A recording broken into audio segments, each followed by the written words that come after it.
ఆలయ నియోజకంలో పార్టీ సంస్థాగత ఎలక్షన్లపై పెద్ద ఎత్తున సమావేశం ఏర్పాటు చేయడం జరిగింది. దీనికి జిల్లా అధ్యక్షులు అండెం సంజయ్ రెడ్డి గారు, అదేవిధంగా ఏఐసిసి నుంచి వచ్చినటువంటి ఇన్ఛార్జర్ అబ్జర్వర్లు పులి అనిల్ గారు, అదేవిధంగా ధన్వంతరి అక్క గారు, మహిళా అధ్యక్షురాలు, మార్కెట్ కమిటీ చైర్మన్, మండల పార్టీ అధ్యక్షులు, బ్లాక్ అధ్యక్షులు అందరి సమక్షంలో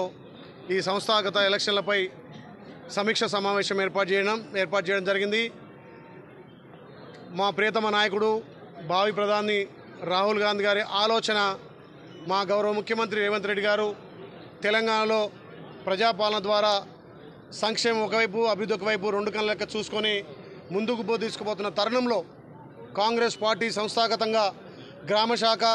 మండల పార్టీ, బ్లాకు, జిల్లా అధ్యక్షులు కూడా నియామకం చేసుకొని ప్రభుత్వం చేస్తున్నటువంటి కార్యక్రమాలు ప్రజలకు తీసుకెళ్లి పార్టీని పటిష్టంగా చేయాలనే ఉద్దేశంతో ఈ సంస్థాగత ఎలక్షన్లపై దృష్టి సారించడం, ప్రభుత్వం ఏదైతే ప్రజా సంక్షేమంకు చేస్తున్నటువంటి సంక్షేమ పథకాలు చివరి లబ్ధిదారునికి చెందాలే, గ్రామాన ఏదైతే ప్రజాపాలనకు ఈ ప్రభుత్వం రావడానికి కష్టపడ్డ ప్రతి కార్యకర్త కాంగ్రెస్ కార్యకర్తలను కడుపులో పెట్టి చూసుకొని సంస్థాగత ఎలక్షన్లో అందరికీ అవకాశం కల్పించి పార్టీ నాయకత్వాన్ని పటిష్టం చేయడం కోసం రేపు రాబోయే స్థానిక సంస్థల్లో కానీ వచ్చే అసెంబ్లీ పార్లమెంట్ ఎలక్షన్లో ఒక సైనికుడిగా పనిచేసి ఇక్కడ మళ్ళీ తెలంగాణలో అధికారం తీసుకొచ్చి అక్కడ భారతదేశంలో రాహుల్ గాంధీ గారిని ప్రధాని చేసే వరకు కూడా అందరం సైనికులుగా పనిచేయాలని చెప్పి ఇవాళ గ్రామ స్థాయి నుంచి కాంగ్రెస్ పార్టీని పటిష్టం చేసి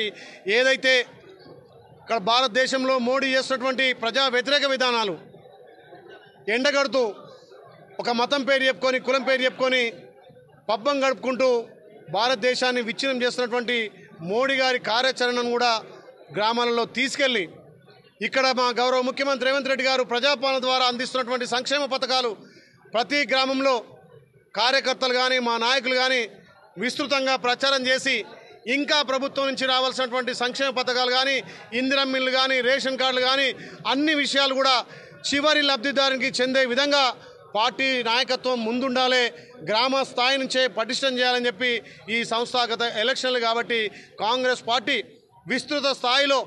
పార్టీ క్రమశిక్షణగా గ్రామ స్థాయి, మండల స్థాయి, బ్లాక్ స్థాయి, జిల్లా స్థాయిలో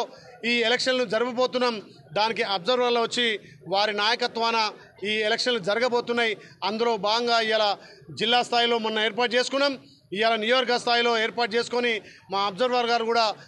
ప్రతి మండల స్థాయిలో అందరి సమీక్ష చేసి పార్టీని పటిష్టం చేయడానికి, పార్టీకి సమయం ఇచ్చి పార్టీ కార్యక్రమాలు భుజానేసుకునే నాయకులను మండల పార్టీలుగా, గ్రామ శాఖలుగా, బ్లాకులుగా నిర్ణయించడానికి మా పార్టీ అధిష్టానం ఆదేశించి కాబట్టి మా ఇన్ఛార్జీలు వచ్చి దాన్ని ఎక్కడికక్కడ సమర్థవంతమైన నాయకత్వం చేయడానికి కృషి చేస్తున్నందుకు వాళ్ళకు ప్రత్యేకంగా ధన్యవాదాలు.